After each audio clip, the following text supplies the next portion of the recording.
بسم اللہ الرحمن الرحیم قد افلح من زکاہا۔ اللہ کی ذات نے انسان کو اشرف المخلوقات بنایا ہے، اور یہ شرف انسانیت کے قوانین پر عمل کرنے سے انسان کو حاصل ہو سکتا ہے۔ اگر انسان انسانیت کے قوانین پر عمل نہ کرے بلکہ حیوانیت کے قوانین پر عمل کرے تو یاد رکھیں پھر وہی انسان گرچہ جتنا مہذب ہو، جتنا پڑھا لکھا ہو، جتنا معلومات رکھنے والا ہو، اگر اس کے عمل میں حیوانیت کے قوانین ہیں تو وہ گمراہی کی طرف، ضلالت کی طرف جائے گا، اور آخرت میں بھی وہ جہنم میں جائے گا، اسے اللہ کی طرف سے ثواب حاصل نہیں ہوگا۔ تو بنیادی چیز یہ ہے کہ انسان کو انسانیت کے قوانین پر عمل کرنا چاہیے۔ اگر وہ انسانیت کے قوانین کو جانتا ہے، اس کے لیے کہ بھی انسان کے لیے انسانیت کے قوانین کون سے ہیں، اسی مقصد کے حصول کے لیے اللہ کی ذات نے 1,24,000 انبیاء بھیجے ہیں۔ ان کا آنے کا مقصد یہی ہے کہ انسان کو یہ بتایا جائے کہ اے انسان، تیری انسانیت کے قوانین یہ ہیں، تیرا خالق اللہ ہے، تیرا مالک اللہ ہے، تجھے رزق دینے والا اللہ ہے، تجھے عزت دینے والا اللہ ہے۔ اگر تو نے حقیقی عزت حاصل کرنی ہے تو پھر نبیوں کے فرامین کے مطابق شریعت پر تو عمل کر، اللہ تجھے دنیا میں بھی عزت عطا فرمائے گا، آخرت میں بھی عزت عطا فرمائے گا۔ تو ضروری چیز، بنیادی چیز یہی ہے کہ انسان انسانیت کے قوانین کو جانے اور پھر عمل کرے۔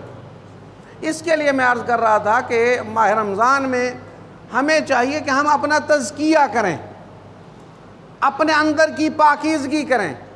اندر کی پاکیزگی کے متعلق میں نے عرض کیا تھا کہ رسول خدا حضرت محمد مصطفیٰ صلی اللہ علیہ وآلہ وسلم کا فرمان کہ اے جابر، کہ جو بندہ ماہ رمضان میں روزے رکھے، رات کو عبادت کرے، اور پھر اپنے شکم کی حفاظت کرے، اور اپنے شکم کے ساتھ ساتھ مال کے شکم کی حفاظت کرے، اور شرمگاہ کی حفاظت کرے، اور تیسری بات تھی زبان کی حفاظت کرے گا، تو وہ ایسے ہی گناہوں سے پاک ہو جائے گا جیسے ماہ رمضان ختم ہو جاتا ہے۔ تو ہمیں چاہیے شکم کو پاک کرنا ہے تو اپنے شکم کو حرام سے بچاؤ، حرام کھانے سے بچاؤ۔ اپنے شرمگاہ کی حفاظت کرنی ہے تو گزشتہ جمعے میں نے تفصیلی عرض کیا تھا کہ شرمگاہ کی حفاظت کے لیے بنیادی طور پر اپنی آنکھ اور اپنے کان کی حفاظت کرو۔ جو کچھ تم آنکھ سے دیکھتے ہو، جو کچھ کان سے سنتے ہو، وہی تم سوچتے ہو، اور سوچنے کے بعد وہی گمراہی کی طرف جاتے ہو۔ لہذا بنیادی طور پر یہ ہے کہ اپنی آنکھ اور کان کی حفاظت کرو، کیونکہ جو کچھ سنتے ہو، دیکھتے ہو، اسی کے متعلق فکر کرتے ہو، اور یہی تمہارا علم ہے۔ گزشتہ جمعے میں نے عرض کیا تھا کہ جو کان اور آنکھ کے ذریعے ہی انسان کو علم حاصل ہوتا ہے، دنیا کا جو بھی علم ہے، ماں کا پتہ بھی اسی بچے کو جب دنیا میں آتا ہے تو ماں کی آواز سے اسے پتہ چلتا ہے کہ یہ میری ماں کی آواز ہے، تو دیکھنے سے پھر ماں باپ کی پہچان ہوتی ہے۔ تو یہی علم کا ذریعہ جو ہے وہ آنکھ اور کان ہے۔ اب اسی میں نے عرض کیا تھا کہ انسان کی معرفت کا وسیلہ آنکھ اور کان ہے، اور اسی معرفت کے اظہار کا وسیلہ زبان ہے۔ زبان اس کے اظہار کا وسیلہ ہے، بتاتی ہے کہ میں کون سا بندہ ہوں، کتنا پڑھا لکھا ہوں، کتنا جاہل ہوں، کتنا میں گناہوں میں ڈوبا ہوا ہوں، کتنا میرے انداز اور فکر، میری کتنی پاکیزہ ہے اور کتنی خراب ہے، یہی زبان کے اظہار سے۔ مولا متقیان حضرت علی ابن ابی طالب علیہ السلام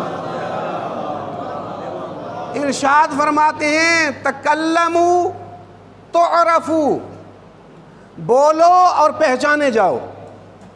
بولو یعنی بولو گے جب، تعرفوا پھر پہچانے جاؤ گے کہ ان المرء مخبوء تحت لسانہ، مولا فرماتے ہیں کہ انسان زبان کے نیچے چھپا ہوا ہے۔ جو کچھ زبان کے نیچے انسان کی شخصیت چھپی ہوئی ہے، انسان جب بولتا ہے تو پتہ چلتا ہے کہ اس کی شخصیت کیا ہے۔ ویسے بندہ بیٹھا رہے، خاموش ہو کے بیٹھا رہے، کرسی پہ بہترین لباس پہن کے بیٹھا رہے، جب تک بولے گا نہیں پتہ نہیں چلے گا کہ یہ پڑھا لکھا ہے یا جاہل ہے۔ جب تک بولے گا نہیں پتہ نہیں چلے گا یہ مسلمان ہے یا کافر ہے۔ جب تک بولے گا نہیں پتہ نہیں چلے گا کہ یہ بندہ مومن ہے یا منافق ہے، کسی چیز کا پتہ نہیں چلے گا۔ بولے گا تو اس کی شناخت ہوگی۔ لہٰذا اس فرمان کے مطابق تزکیہ نفس کرنا ہے، اپنے آپ کو گناہوں سے بچانا ہے تو اپنی زبان کی حفاظت کرو۔ زبان کی حفاظت انتہائی ضروری ہے۔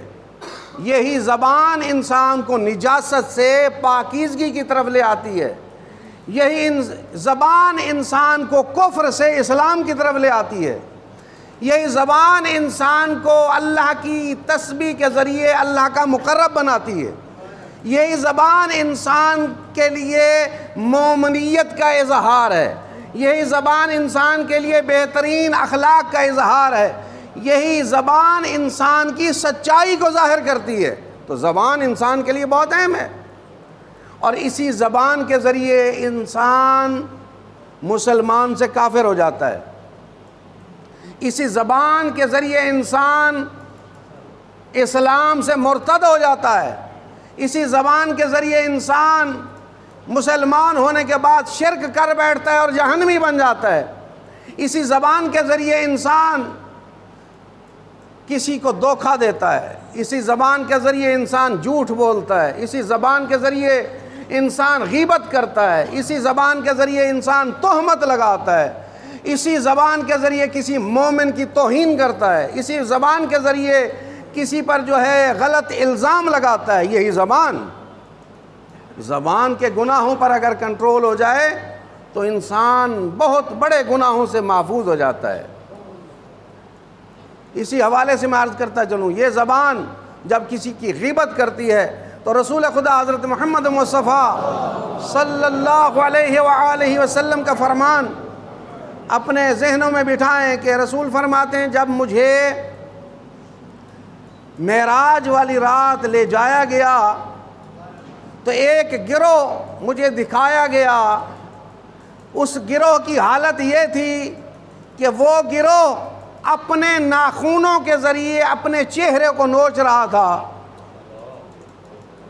چہرے کو زخمی کر رہا تھا۔ میں نے جبرائیل سے پوچھا کہ اے جبرائیل بتا یہ کون سے لوگ ہیں جو اس عذاب میں مبتلا ہیں؟ تو جبرائیل نے بتایا کہ یا رسول اللہ یہ وہ لوگ ہیں جو کسی بندے کی غیبت کرتے تھے اور غیبت کے ذریعے اسے محفل میں اس کی عزت کو نقصان پہنچاتے تھے۔ اور اکثر کیا ہوتا ہے؟ اکثر یہی ہوتا ہے کہ ہم مومنوں کو نقصان پہنچاتے ہیں، ان کی غیر موجودگی میں ان کے گناہ ذکر کر کے ہم ان کی توہین کا باعث بنتے ہیں۔ اللہ کی ذات کو یہ بات پسند نہیں ہے کہ ایک مومن جو ہے غیبت کے ذریعے کسی مومن کی توہین کرے۔ حدیث کا خلاصہ عرض کر رہا ہوں کہ جو بندہ غیبت کرنے والا ہے وہ اگر توبہ کر لے تو جنت میں سب سے آخر میں جائے گا، اور اگر توبہ نہ کرے تو جہنم میں سب سے پہلے جائے گا۔ یہ غیبت کرنے والا یہ زبان کا گناہ ہے جو عام ہے، جس کو عام اس کی طرف توجہ نہیں کی جاتی۔ امام باقر علیہ السلام کا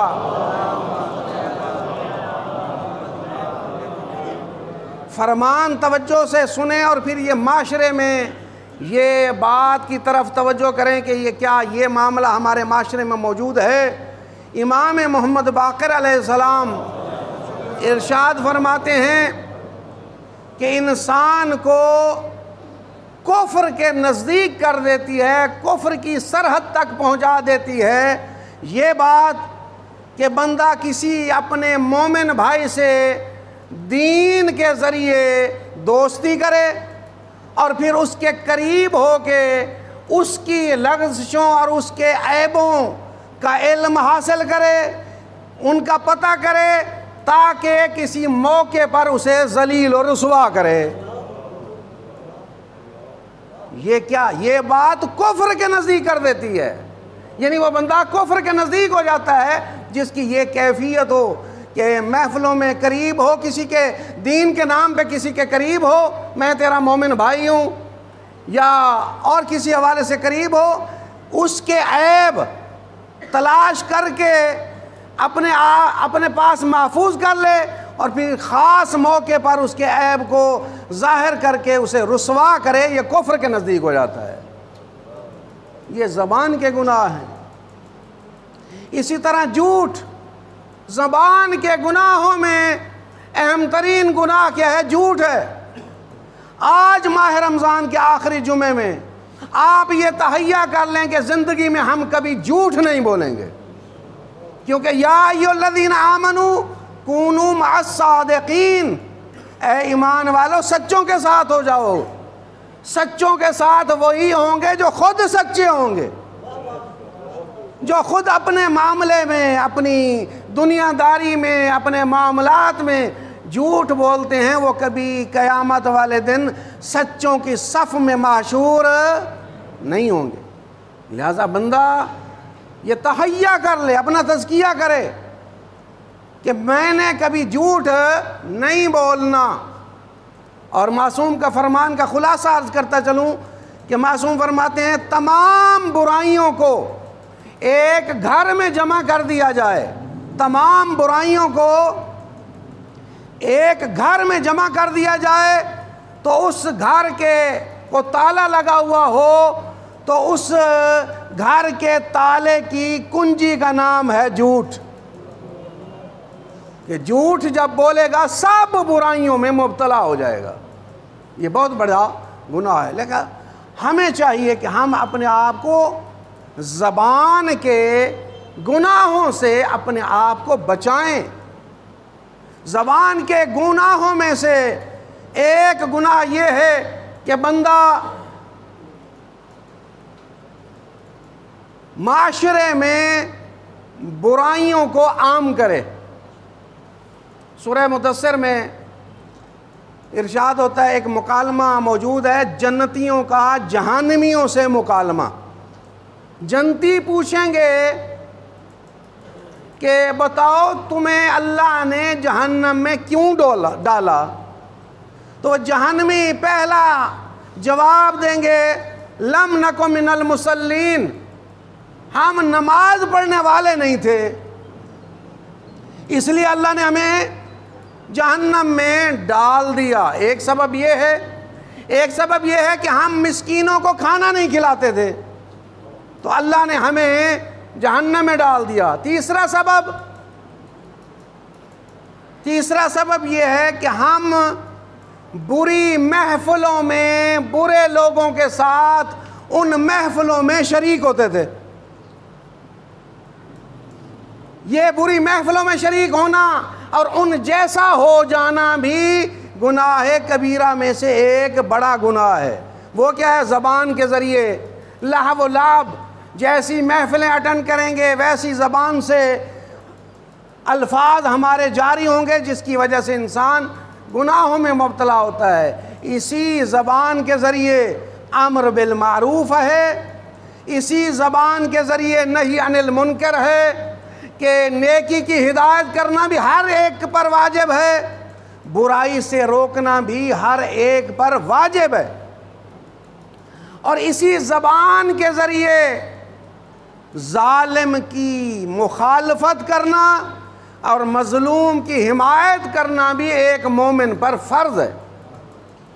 اور اس کے متعلق مولا متقیان حضرت علی ابن ابی طالب علیہ السلام کا